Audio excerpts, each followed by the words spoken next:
Hello my dear friends, short video, an interesting title. Are you searching for the elixir of life? What is this elixir of life? We are all promised it, but not many have it. Let me explain. Recently here in the UK, we had a tragic event which shook every person in our land. Very, very similar to the death of Her Royal Highness Princess Diana of Wales. And this young man was a footballer, a manager, who touched many, many, many lives by his integrity, his love of the game, and he had that quality that is very rare in a lot of footballers. He had commitment, discipline, a kind family man. He had all the trappings of success. He had a beautiful wife, beautiful young children. He lived in one of the poshest parts of South Manchester, a place where all the footballers live. He wanted for nothing but one thing.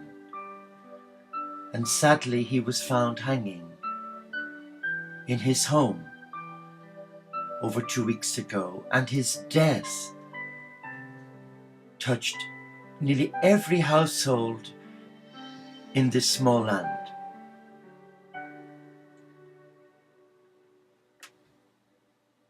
Because we have all the material wealth does not mean that we have interior wealth.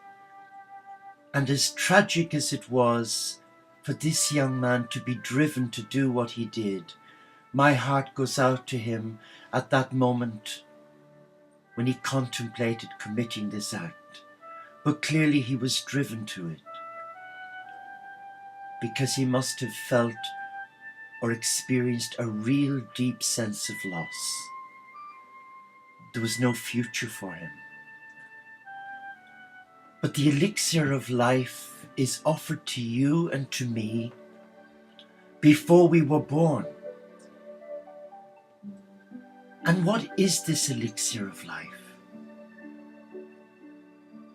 How do we get this elixir of life? For me, the elixir of life has taken me many, many years.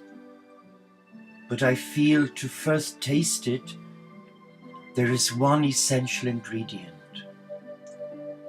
And the question I put to you is this: are you comfortable today in your own skin? Do you like yourself? Do you love yourself? And can you live within yourself in the silence of your soul, your mind and your body? The elixir of life is an interior life that allows you and me experience the healing touch of God in a profound way on many levels. And in the society we're living in today, many are searching for this very thing we call the elixir of life. They're trying the designer label, they're trying materialism, the exotic holidays and cruises, and whilst the feelings of joy really raise them up an octave, but they're not long lasting. The elixir of life is not that. It's an inner peace. It's an inner knowing, an inner acceptance that you and me are a valued, loved, respected child of God. There's that word again, God. And I know that many cringe when they hear the word God, because they feel that God has abandoned them. No, it is we who have abandoned God. So how do we access this elixir of life? What must we do? Do we have to go on a training course? Do we have to become a monk or a nun, a rabbi, an imam, a holy man or woman? No, I don't think so. Though it's taken me best part of 55, maybe 60 years to finally say openly, honestly and truthfully that I, for the first time in my life, I am comfortable in my skin. I love myself for who I am as a child of God. Because for many years I hated myself. I loathed myself. I would look in a mirror and cringe because I could never see the inner beauty that God implanted in my soul. But first, let me share this with you. It's a reading from the prophet Jeremiah, chapter 2, and it's called God's Care for Israel, God's care for you and me. The Lord told me to proclaim this message to everyone in Jerusalem, to those of you who are watching this short video. I remember how faithful you were when you were young, how you loved me when we were first married. You followed me through the desert, through a land that had not been sown. Israel, that's you and me. You belonged to me alone. You were my sacred possession. I sent suffering and disaster on everyone who hurt you. I, the Lord, have spoken. What is that saying to you? What does that say to you as you listen to these words? Well, it's saying to me that I am loved. That I am loved not for what I do for God,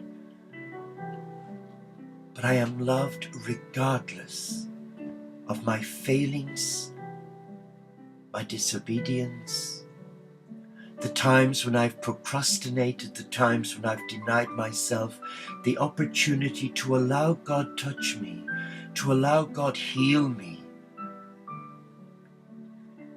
But the elixir of life is also about surrender, surrendering the heart, and not allowing the head, the ego, dictate to the heart of how the heart should breathe.